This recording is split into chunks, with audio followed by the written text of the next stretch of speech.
예레미야 31장 31절부터 34절까지 말씀입니다. 야훼의 말씀이니라. 보라, 날이 이르리니 내가 이스라엘 집과 유다 집에 새 언약을 맺으리라. 이 언약은 내가 그들의 조상들의 손을 잡고 애굽 땅에서 인도하여 내던 날에 맺은 것과 같지 아니할 것은 내가 그들의 남편이 되었어도 그들이 내 언약을 깨뜨렸음이라. 야훼의 말씀이니라. 그러나 그날 후에 내가 이스라엘 집과 맺을 언약은 이러하니 곧 내가 나의 법을 그들의 속에 두며 그들의 마음에 기록하여 나는 그들의 하나님이 되고 그들은 내 백성이 될 것이라. 야훼의 말씀이니라. 그들이 다시는 각기 이웃과 형제를 가르쳐 이르기를 너는 야훼를 알라 하지 아니하리니 이는 작은 자로부터 큰 자까지 다 나를 알기 때문이라. 내가 그들의 악행을 사하고 다시는 그 죄를 기억하지 아니하리라. 야훼의 말씀이니라. 여러분 잘 있었나요? 목사님이 지금 미리 녹화를 하고 있는데 지금 비가 오고 있어요. 그래서 며칠 동안 후끈했던 이 날씨가 좀 시원해졌는데 비가 그치고 나면 더 더워지겠죠? 이 더워지는 날을 또 우리 친구들을 잘 이겨낼 수 있으면 좋겠습니다. 자, 이제 우리 말씀을 보겠는데요. 그 전에 성경에 대해서 한번 생각을 해보겠습니다. 우리가 가지고 있는 성경은 크게 두 부분으로 나눌 수가 있죠. 구약과 신약 두 가지입니다. 여러분, 이 구약과 신약의 이름의 의미가 뭔지 생각해 봤나요? 이 구약과 신약이라는 성경의 언어적인 근거를 제공해 준 사람이 우리가 배운 선지자 예레미야라고 하는 사람입니다. 오늘 그것에 대해서 얘기를 하게 될 텐데 그 전에 예레미야 선지자에 대해서 복습을 해보도록 하겠습니다. 예레미야가 활동하던 때는 북왕국 이스라엘이 이미 멸망한 다음이었습니다. 그래서 남북으로 갈라져 있을 때의 남쪽 왕국이었던 유다만이 남아 있었던 시기였어요. 이 당시에는 유다가 주변의 강대국에 의해서 굉장히 위협을 받고 있었던 시기였습니다. 남쪽으로는 이집트 제국이 있었고요. 북쪽으로는 북왕국 이스라엘을 멸망시켰던 아수르 제국이 있었죠. 그런데 북왕국을 멸망시킨 아수르 제국 약간 동쪽으로 바벨론이라는 나라가 급부상하고 있었습니다. 결국은 이 바벨론이 아수르 제국을 멸망시키게 됐고 유다는 바벨론과 이집트의 틈바구니 속에서 굉장히 고통을 당하고 있었습니다. 유다는 이집트의 공격을 당해서 피해를 보기도 하고 또 바벨론의 공격에 의해서 피해를 보기도 합니다. 기원전 605년에 갈그미스라는 곳에서 애굽과 바벨론이 전투를 벌이는데 여기서 애굽이 패전을 하고 바벨론이 예루살렘까지 쳐들어옵니다. 이때를 바벨론의 1차 침공이라고 하는데 바벨론은 이때 예루살렘 성전의 기구 중에서 일부를 빼앗아가고 또 왕족과 귀족 중에서 몇 명을 포로로 끌고 가게 됩니다. 우리가 얘기를 많이 들었었던 다니엘과 세 친구도 이때 포로로 끌려가게 됩니다. 그리고 나서 8년이 지난 기원전 597년에 바벨론의 느부갓네살 왕은 다시 예루살렘을 침공하게 됩니다. 바벨론의 2차 침공이죠. 이번에는 성전의 모든 보물과 왕궁의 보물을 약탈합니다. 또 여호야긴 왕과 귀족들과 많은 기술자들을 비롯해서 수많은 사람들을 또 포로로 끌고 가게 됩니다. 다다음 주쯤에 배우게 될 에스겔 선지자도 이때 포로로 끌려가게 되죠. 한 나라의 왕을 끌고 갔으니 남은 곳은 또 어떻게 하느냐? 그것을 다스릴 왕이 다시 필요하겠죠. 그래서 느부갓네살 왕은 여호야긴의 숙부 시드기야를 왕으로 세우고 떠납니다. 시드기야는 바벨론의 앙심을 품고 애국과 손을 잡고 바벨론에 대항하려고 했는데 예레미야 선지자는 여기에 대해서 이러다가 우리가 망한다. 바벨론에 대항하지 마라. 안 그러면 다시 바벨론이 와서 유다를 공격하고 포로로 끌려가서 70년간 살게 될 것이다 라고 얘기하게 됩니다. 여기서 지난주에 배웠었던 가짜 선지자가 있었죠. 하나냐 선지자가 반대의 메시지를 전하게 됩니다. 걱정하지 마라. 앞으로 2년만 있으면 포로로 갔던 사람들까지도 돌아올 것이고 바벨론을 하나님께서 멸망시키고 말 것이다. 이렇게 두 선지자의 메시지가 충돌하고 있을 때 시드기야는 예레미야의 말을 듣지 않았습니다. 그리고 이 사실을 알게 된 느부갓네살 왕은 기원전 586년 다시 예루살렘을 공격하게 되고 이번엔 성전을 완전히 무너뜨리면서 시드기야는 두 눈이 뽑혀서 끌려가게 되고 이 시점에 유다는 멸망하고 맙니다. 자, 우리가 본 것처럼 예레미야는 자기 백성들에게 이 나라가 멸망할 것이다 라는 메시지를 선포해야 했습니다. 예레미야의 마음이 어땠을까요? 행복하지 않았겠죠. 우리들 중에서도 만약에 우리가 일본에 항복해야 됩니다, 혹은 미국에 항복해야 됩니다, 혹은 중국에 항복합시다, 이런 말을 해야 하는 사람이 있다면 그 사람의 마음은 너무나 불편하고 힘들 거예요. 예레미야도 그랬습니다. 그냥 힘든 것이 아니라 예레미야는 자기 백성들을 향한 그 애타는 마음 때문에 굉장히 슬퍼하고 애통하는 마음을 갖게 됩니다. 그래서 그러한 애통한 마음을 글로 쓴 것이 성경의 예레미야 애가라는 책으로도 남게 되었던 거죠. 그래서 애가라고 하는 것은 슬픔의 노래라는 뜻입니다. 이렇게 슬픔을 노래할 만큼 예레미야는 자기 민족을 향한 애통하는 마음, 애타는 마음, 그런 마음을 가지고 있었습니다. 그래서 사람들은 예레미야를 눈물의 선지자라고 부르기도 합니다. 예레미야는 자기 혼자 마음으로만 슬퍼하는 것이 아니라 그 메시지가 사람들을 불편하게 했기 때문에 사람들에게 미움을 받고 따돌림을 당했습니다. 그래서 아까 말한 하나냐 선지자와 같은 사람이 왕궁에서 왕과 함께 친하게 지내고 호의호식할 때에 이 예레미야 선지자는 홀로 외로이 생활을 했어야 했습니다.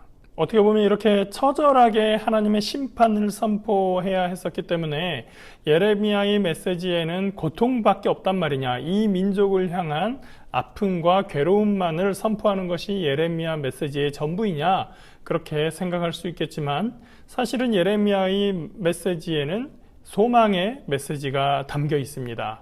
그것이 바로 우리가 오늘 읽었었던 본문 말씀이 되는 것입니다.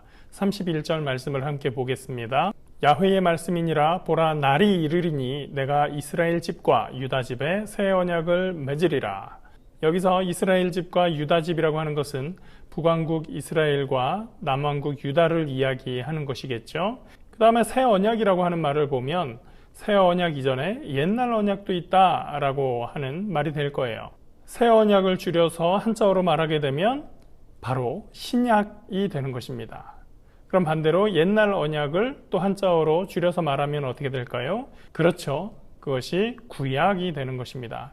그래서 신약과 구약이 하나의 책을 이루어서 우리가 가지고 있는 성경책은 하나님의 약속의 말씀이 되는 것입니다. 자, 이 새 언약은 어떤 언약을 이야기하는 걸까요? 32절 말씀을 보겠습니다. 이 언약은 내가 그들의 조상들의 손을 잡고 애굽 땅에서 인도하여 내던 날에 맺은 것과 같지 아니할 것은 내가 그들의 남편이 되었어도 그들이 내 언약을 깨뜨렸음이라. 야훼의 말씀이니라. 새 언약이 그전의 언약과 같지 않다라고 말씀하고 있어요. 그전의 언약은 어떤 언약입니까? 하나님께서 이스라엘을 애굽에서 데리고 오던 때 맺었었던 바로 그 언약, 즉 출애굽하면서 하나님께서 이스라엘 백성들과 맺었었던 언약이 있는데 이제 맺을 언약은 그때의 언약과 다르다는 것입니다. 출애굽을 하면서 이스라엘 백성들이 하나님과 맺었었던 언약이 있습니다. 시내산 언약이라고 하는데요. 어떤 언약일까요? 하나님께서 시내산에서 이스라엘 백성들에게 계명을 주시면서 말씀하셨습니다. 신명기 5장 말씀인데요. 나를 사랑하고 내 계명을 지키는 자에게는 1000대까지 은혜를 베푸느니라. 너희 하나님 야훼께서 너희에게 명령하신 모든 도를 행하라. 그리하면 너희가 살 것이요 복이 너희에게 있을 것이며 너희가 차지한 땅에서 너희의 날이 길리라. 간단히 말해서 하나님의 계명을 잘 지키면 하나님께서 은혜를 베푸시고 복을 주시겠다라고 하는 말씀입니다. 이스라엘 백성들이 그 말씀을, 그 계명을 잘 지켰을까요? 오늘 본문 32절을 보면 내가 그들의 남편이 되었어도 그들이 내 언약을 깨뜨렸다. 그렇게 말씀하고 계십니다. 여기서 하나님께서 이스라엘과 하나님과의 관계를 부부관계로 설명을 하고 있는 것인데요. 하나님께서 남편이 되면 이스라엘 백성들은 신부, 부인이 되는 것이죠. 그런데 어떤 일이 벌어졌냐? 결혼 서약을 이스라엘 백성이, 즉 아내가 깨뜨렸다는 얘기입니다. 북왕국 이스라엘이 멸망하고 남왕국 유다가 멸망한 가장 큰 이유는 뭘까요? 바로 그 백성들이 하나님의 백성으로서, 지금의 표현으로 하면 하나님의 아내로서 그 결혼 서약을 백성들이 깨뜨렸다는 거예요. 하나님의 남편이라면 이 아내된 이스라엘 백성들은 하나님만을 섬겨야 하는데 그러지 않고 이방신을 섬기고 하나님보다 돈을 더 사랑하고 하나님의 말씀보다 세상의 가치를 향해서 그들이 달려갔었기 때문에 결국 하나님의 계명을 깨뜨리고 말았다고 하는 것입니다. 원래 언약의 관계에는, 계약의 관계에는 어떻게 되죠? 양쪽의 당사자가 있어서 한쪽이 어떤 것을 지키면 반대쪽도 어떤 다른 것을 지켜서 서로 이 계약을 이루게 하자라고 하는 그러한 조건이 있는 것인데, 하나님께서 이스라엘 백성과 맺은 계약에는 이스라엘 백성들이 하나님의 말씀을 잘 지키고 그 지킨 조건에 따라서 하나님은 이스라엘 백성들을 축복하고 은혜를 주시는 것, 그것이 하나님께서 이스라엘과 맺었었던 시내산에서의 계약이었던 것입니다. 그것이 바로 옛날 계약인데 이스라엘 백성들이 어떻게 했다고요? 그 계약을 깨뜨려 버리게 된 거죠. 자, 그러면 이러한 서약, 결혼 서약이 깨어졌습니다. 또 어떤 계약, 언약이 깨어졌어요. 그럼 어떻게 될까요? 서로 이제 계약을 깬 것에 대해서 한쪽이 책임을 져야겠죠. 그리고 두 사람은 서로 남이 되어서 계약을 어긴 쪽이 그렇지 않은 쪽에다 뭔가 배상을 하거나 책임을 지는 그런 상황으로 가야 되는 거죠. 그런데 하나님은 그 관계를 깨뜨리고 싶지 않으셨어요. 그래서 말씀하신 것이 내가 새 언약을 내 백성과 다시 맺겠다라고 말씀하시는 것입니다. 하나님은 그 사람들을 그렇게 버리고 싶지 않으셨습니다. 하나님은 이 관계를 다시 회복시키고 싶으셨었던 겁니다. 그 언약은 어떤 것일까요? 33절 말씀입니다. 그러나 그날 후에 내가 이스라엘 집과 맺을 언약은 이러하니 곧 내가 나의 법을 그들의 속에 두며 그들의 마음에 기록하여 나는 그들의 하나님이 되고 그들은 내 백성이 될 것이라 야훼의 말씀이니라. 예전에 하나님께서 시내산에서 맺었었던 언약, 시내산 언약에서 계명들은 어디에 쓰여져 있었죠? 돌에 새겨져 있었죠. 하나님께서 십계명의 두 돌판을 모세에게 주시며 그것을 이스라엘과 하나님의 계약의 징표로 삼으셨었습니다. 그런데 그렇게 돌판에 새겨준 계명을 이스라엘 백성들이 따르지 않게 되고 무효가 되어버린 지금 계명을 이제는 어떻게 할 것이냐, 또다시 돌판에다 쓸 것이냐, 하나님께서 방법을 바꾸시겠다고 하는 거예요. 그 계명은 이제 너희의 속에 있을 것이다. 너희의 마음에 새겨지게 될 것이다. 그 계명이 돌판에 있는 것이 아니라 우리의 마음속에 있기 때문에, 다시 말해서 성령님께서 우리 안에 계시고 성령님이 계심으로 인해서 우리 안에 하나님의 말씀이 있음으로 말미암아 우리는 하나님의 백성이 되고 하나님은 우리의 하나님이 되시겠다라고 하는 것입니다. 그래서 우리가 이제 하나님의 백성이 되면, 하나님을 믿음으로 받아들이면 성령님의 감동하심으로 인해서 우리가 주님의 백성이 되겠습니다 하고 결단하고 고백하기만 하면 우리는 하나님의 백성이 된다고 하는 것이에요. 그 고백은 어떤 고백입니까? 바로 예수님께서 우리의 구주 되신다는 믿음의 고백이 되는 거예요. 바로 이 새 언약이 예수님으로 인해서 이루어졌다고 하는 것이죠.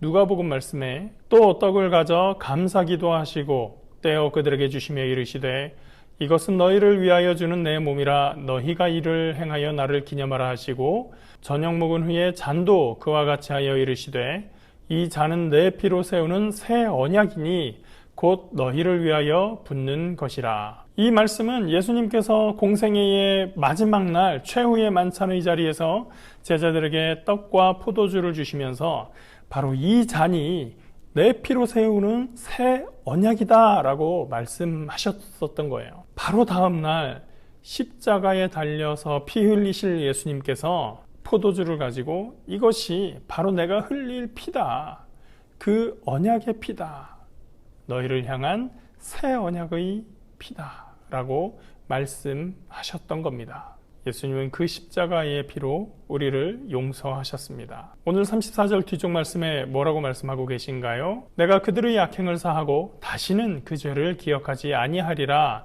야훼의 말씀이니라. 원래 구약 시대에 사람들이 계약을 맺을 때는 짐승의 피로 그 약속을 확증하는 방식을 취했었습니다. 하나님도 이스라엘 백성들과 언약을 맺을 때 짐승의 피로 언약을 맺으셨습니다. 출애굽기 24장에 그 말씀이 나오죠. 그 장면을 상상하면서 말씀을 한번 보세요. 이스라엘 자손의 청년들을 보내어 야훼께 소로 번제와 화목제를 드리게 하고 모세가 피를 가지고 반은 여러 양푼에 담고 반은 제단에 뿌리고 언약서를 가져다가 백성에게 낭독하여 듣게 하니 그들이 이르되 야훼의 모든 말씀을 우리가 준행하리이다.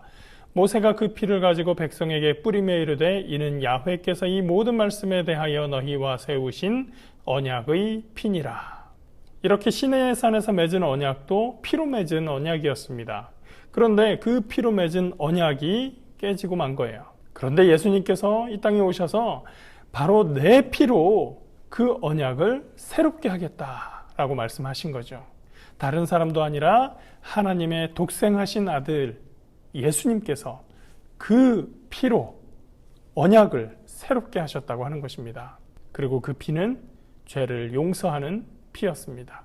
오늘 이렇게 예레미야가 말했던 새 언약에 대해서 배우게 되었는데요. 예레미야 개인적으로도 그렇고 이스라엘 백성들도 그렇고 그들은 그 이후에 많은 어려움과 고통을 겪게 되었습니다. 그러나 하나님은 자기 백성들이 그 고통 속에서 지내는 것을 원하지 않으셨어요. 그래서 반드시 그 백성을 회복으로 이끌어내시는 것입니다. 예레미야의 처음의 선포는 이스라엘 백성들의 마음을 괴롭게 하고 힘들게 하고 또 그것으로 인해서 예레미야 자신이 미움을 받는 그러한 말씀이었지만 그러나 마침내 회복시키시는 하나님, 우리에게 새 언약으로서 새로운 관계를 만드시는 하나님을 향한 말씀이었습니다.